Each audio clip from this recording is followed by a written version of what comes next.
Good morning, everybody. Welcome back to the installment of Scott's Selections here for Tuesday, December 22nd. Before we get into today's play of the day, quick recap of what happened yesterday. We ended up splitting. We took two totals. We took a total in college basketball, got Bryant and UMass over 156.5 at minus 120 on Bet Online. That one skyrocketed all the way up to about 165 or so. 166, didn't really matter. That game landed in the 180s.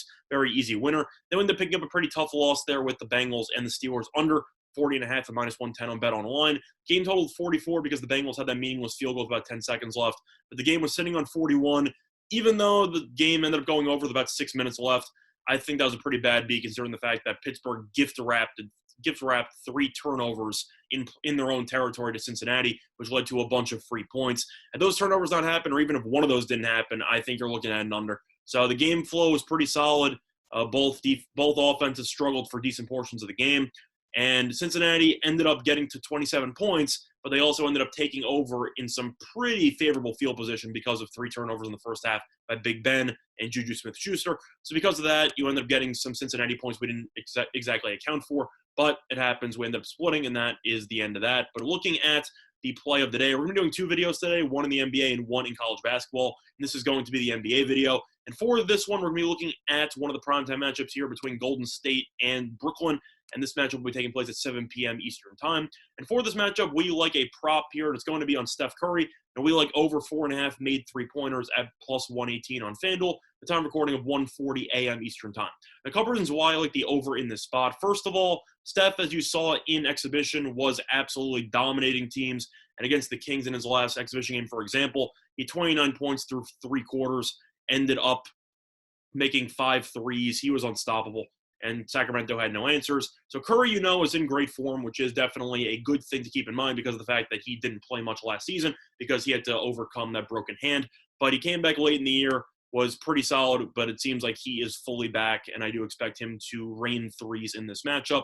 And the main reasons why I also like Curry in this spot, first of all, the Nets, simply put, don't exactly have great point guard defense. You have to keep in mind that Kyrie is back as the starting point guard. And Kyrie, of course, is an offensive wizard, great ball handling, great shooting. We already know all this.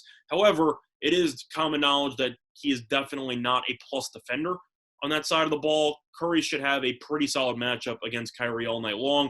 Plus, you have to wonder if Kyrie's going to conserve some energy, play some offense. And I simply think Curry should have a pretty big advantage there in the one-on-one isolation spots against Kyrie. Also, if the Warriors decide to go to pick and roll, use some off-ball movements, etc., you have to wonder how the Nets are going to guard that. And the reason why I bring that up is because of the fact that there are rumors that Durant is going to play center at some point in the season for at least some stretches of games.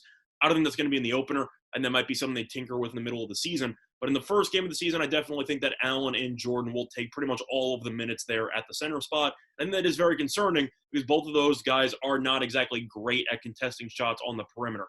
DeAndre Jordan doesn't even bother to actually go to the three-point line half the time. And when he does, you already know that he's older. He's not the same guy he used to be. And Allen, even though he's a good rim protector and a good rebounder, at the end of the day, both those guys just don't have the lateral quickness to match up with Curry. And we both know how much Curry loves to take advantage of switches onto slower big men and how he tends to torch them from behind the arc. So you're looking at a matchup where Curry should have a pretty solid, favorable matchup with him, with Kyrie, and his, I'd say, below average defense, plus the big men who probably can't get out in time for the three-point line to stop Curry from attempting those shots. Plus the total in this game is very high at 231.5. And Steph's point total in this game is over under 27.5. So Steph is the favorite to lead the game in scoring, and the total's in the 230. So you have to assume that both teams should get to at least 110, 115, something like that. This game should end up turning into a track meet, especially with Draymond not playing as he is Golden State's #1 defender. And he also should end up leading to some more playing time for Pascal, who tends to like to play a little bit more offensively. So I do expect Golden State to go small. I think this game will be a track meet. And Curry at 4.5 made threes at plus 118 is an absolute steal to me, especially if you think Curry's going to go over the total of 27.5. But looking at this line, if you shop around, you can find Curry over 4.5 threes made on Bet Online, and that line's at minus 122, which means that you're picking up roughly 40 cents of value in that spot. And based on the value and the fact that you get the best shooter of all time from behind the arc, and you get him against a pretty below-average defense in the perimeter, I definitely like those odds. So once again, the play that I hear in the NBA for Tuesday, December 22nd is going to be on Steph Curry over 4.5 made 3-pointers at plus 118 on FanDuel. That's been some Scott Selection. Good luck to all of you and your respective best today. Bye, everyone.